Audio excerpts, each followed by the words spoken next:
Hello, this is Sahil, and in this video, I'm going to answer what is probably the most popular question asked from me, and it's about how I got into MIT. To make this video not very long, I'm going to split it into two parts. This first part is going to talk about the process and the essays which I submitted as part of the application form.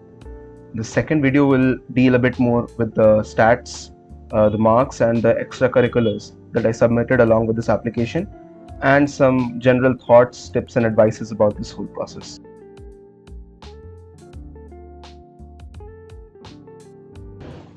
So, about the process, assuming a large fraction of the audience watching my videos is from a JEE background or from the Indian education system, so the US system of college applications can seem a bit weird and very overwhelming when you start at first. But I'll try to keep it simple here, and maybe in a later video I'll go into the details and the nitty-gritties of the whole process. MIT has its own website and its own application, which is completely separate from Common App, which is the platform most other US universities use for applications. But the process and the kind of questions they ask from an applicant is generally the same as most other US universities. As some of you might be aware that the US college application process is holistic and they consider many other things apart from just academics. So they do this through essays and through the ability for a student to report their extracurricular activities within the application. This is the link to the website where you're supposed to apply. I'll leave it in the description box below as well. And as of June of 2023, this application is not live, but I expect it to come live within a few months. And as far as I know, last year the deadline for the early round of applications was November 1st, and for the regular cycle it was on January 5.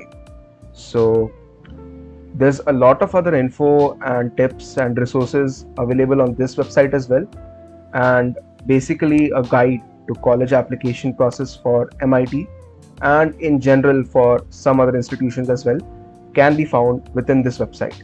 So it's a resource I recommend you to go through to get an understanding of what the process is like and what kind of students get into MIT. So that was my very brief overview of the application process. Next, I'll be going into the essays that I submitted as part of my application.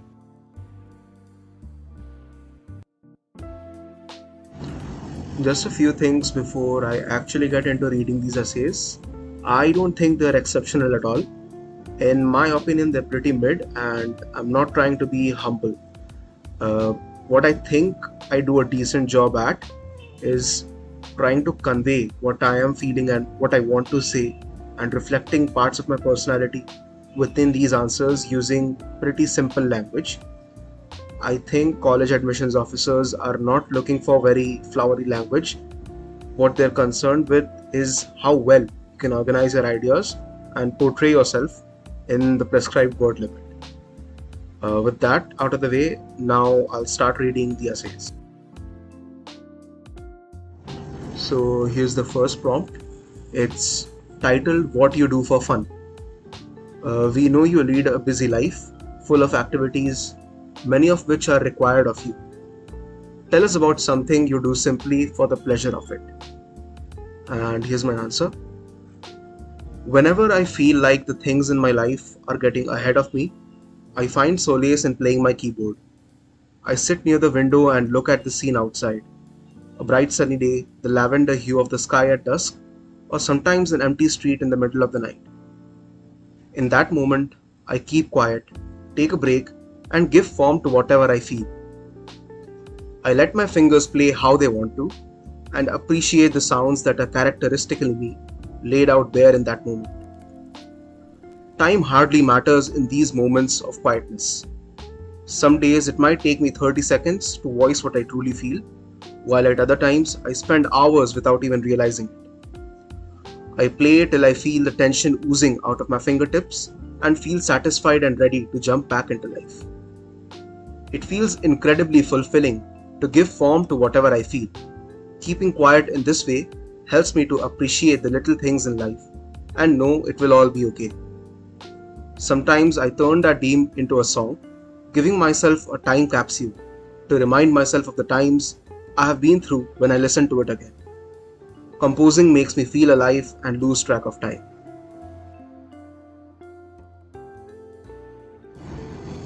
The second prompt is titled Describe Your Community, and it says describe the world you come from. For example, your family, school, community, city, or town. How has that world shaped your dreams and aspirations? And here's my answer. I come from a family with very humble beginnings, deep care for family and community, and a profound understanding of the importance of education. My grandfathers were a teacher and a tailor in their remote villages, but they put their all into their children's education. My parents, uncles, and aunts were the product of my grandparents' sacrifice. One of my uncles became the superintendent of police for an entire district. 3 became renowned doctors, and my dad became a superintendent in Kolkata, far away from his village in Bihar. I see the same value of sacrifice in my parents. They cook for themselves, don't indulge in luxuries, and cut costs wherever possible to send my brother and me to the best schools and provide the best healthcare and education opportunities. I want to be the realization of their efforts, and with a burning passion, I see the continued journey from Bihar to Kolkata and now from Kolkata to the world. It is a custom to only keep a third of the sacrificial meat on Eid for our family. Another third goes to the friends, and the final third, with the best meat, must go to the poor and needy. The zakat or charity is a fundamental altruistic aspect of my culture, and it inspires me to give more than I take continually. The third prompt is titled Contributing to Your Community, and it says MIT brings people with diverse backgrounds and experiences together to better the lives of others. Our students work to improve their communities in different ways, from tackling the world's biggest challenges to being a good friend. Describe one way you have collaborated with people who are different from you to contribute to your community. And here's my answer. I have lived through the cutthroat competition and competitive exams in India, and have felt the need for a guide or a mentor that could tell me to start early and develop a love for math and science from a young age. That was the vision I had when I joined the math club to disseminate my knowledge through its activities. I wanted to create awareness about the math and physics Olympiads amongst my juniors and peers, and through my experience, set them off in the right direction. However, the year I joined the core committee, the school had to be shut down because of the COVID pandemic. This posed many challenges to collaborate well with fellow core members. However, I saw this as an excellent opportunity to expand the club's reach and conduct classes more often. With much more free time on my hands and much more ease in getting permission to carry out activities, I made handouts, lecture plans, and problem sets for many Math Olympia topics and even took lectures myself. We inducted over 100 students that year, each coming out a bit more resolved towards their goal and a bit more prepared to tackle the stiff competition. This was my small way of giving back more than I had taken, and I sincerely hope the ones following do the same. This next prompt is titled Challenges and Opportunities. It says, tell us about a significant challenge you have faced that you feel comfortable sharing, or something that didn't go according to plan. How did you manage the situation? I answered, I had been affected by GB syndrome twice. Once when I was 2.5 years old, and again when I was 5 years old. Although I don't have any severe residues, I still have weak muscles and a slightly deformed left foot. So I fall under the PWD category. My childhood has been marked by my inability to participate in sports as well as other children, getting easily fatigued and developing leg pains after only a few minutes of exercise. Sometimes I would notice my dad telling the karate instructor to let me rest and assigning me more manageable tasks because I was a special child. Sometimes my dad would send a letter to my school to let me off the march past duties. Although I could see the genuine care, I felt deeply sad. Not sad about the limits of my capabilities, but about the setting up of boundaries even before I started. I believe in defining my limits by the limitations of my spirit and not of my body, and I know my spirit is unlimited. I still did participate in the march past as a prefect of my house, and I still did the karate regiment as far as I could. I overcame my boundaries not by eliminating them, but by dictating them and not letting myself be dictated.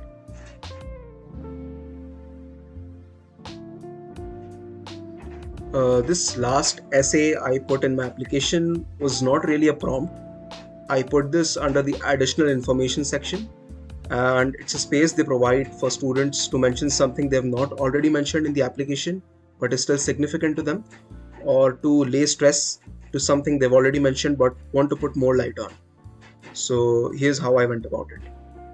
Additional information. No application can meet the needs of every individual. If there is significant information that you were not able to include elsewhere in the application, you may include it here. Many students will leave this section blank, and that's okay. I answered. I grew up seeing posters of coaching institutes showcasing the finest achievements of their brightest minds. I would look at the golden letters proclaiming, "Our student wins a gold for India," and realize the weight of that sentence. All of his teachers, all of his peers, all of his family, all of his city, and all of his India connected by the word our. Representing the nation on an international stage and achieving such a feat tied together all these relations in a golden thread, where even the last connection played a role in bringing glory to our nation. I was awestruck by the amount of hard work, sacrifice, and perseverance it would require to be that person who could tie all his close ones in a moment of pride. It took me a while to grasp what it meant when I finally saw the selection letter from HBCSE stating that I was to be one of the 5 members representing India at the IOAA 2020. And once I had comprehended, my feelings were mixed. On the one hand, I was getting a chance to be the one to tie so many people together. On the other, I realized the weight of the immense responsibility that lay on my shoulders now. I was going to be carrying the name of my nation on my back. I sometimes had an inkling of whether I deserved to shoulder this responsibility at all. Regardless, I worked harder than ever in my life in the next 2 months, determined to give it my best shot no matter what the end result was. All that hard work finally paid off, and I won a gold medal for India. The IOAA was much more than an academic experience for me. It followed the 2-year period of isolation, making me relearn how to collaborate with people and rediscover the joy of learning. I hope to speak aloud about my journey so that I too can inspire another child in 7th grade, that they too can come on the poster and tie us all. So that's all the essays I submitted as part of my MIT application. Feel free to leave your thoughts down in the comments below, or if you would like to see such similar essays I submitted to other universities. The comment section is again always open, and the Google form is in the description below for your thoughts and your opinions. Just a few thoughts about the essays I wrote and my perspective on them. What I was trying to do through these essays was to portray a few points about my character that I really wanted the admissions officer to know, and that uniquely defined me. One of those characters was my philosophy of giving back to people down the line and for helping others. So, although the essays were disjoint and they were talking about different things, I made it a point to reflect this thought in almost all of them. For example, I included the zakat line in the first essay, and also how I felt about the IOA gold medal in the additional information essay, and also in my role in the math club, which was an initiative I took by my own self to give back to people down the line and to help other people who are looking out there for help. It's one thing to structure your essay, like it should have a definite flow when you're reading through it, but what I went out of my way to portray in this application was a structured application there were 2 or 3 things that I was really passionate about or that really defined me, one of which was giving back. And I tried my best to portray that to the admissions officer, that this is a recurring theme in most of my answers, and even though those answers are disjoint, this is something that I really stand by, and it's reflected in all the things I do. So I think this conscious decision and effort to give an overall structure to my application might have helped me get in. And finally, I made it a point to make my essays not be a space for listing out details or achievements and stuff like that. I wanted to give my own voice, and it's really the only space in the application where you can speak as you want.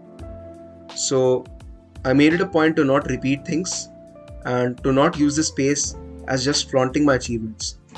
Even when I was mentioning my IOA gold medal in the additional information section, it was less about the gold medal itself and more about how that achievement made me feel. So I think it's a good advice that you carry this perspective when you're writing your essays, that it should portray your character and what you stand by rather than what all things you've done. That brings me to the end of this video, and if you have any questions, any suggestions, as always, you can leave them in the comment section below or in the Google form attached in the description. And I'm going to see you soon in the next part of the video, where I'll talk about my stats and extracurriculars and some other things attached with this MIT application. See you soon. Bye.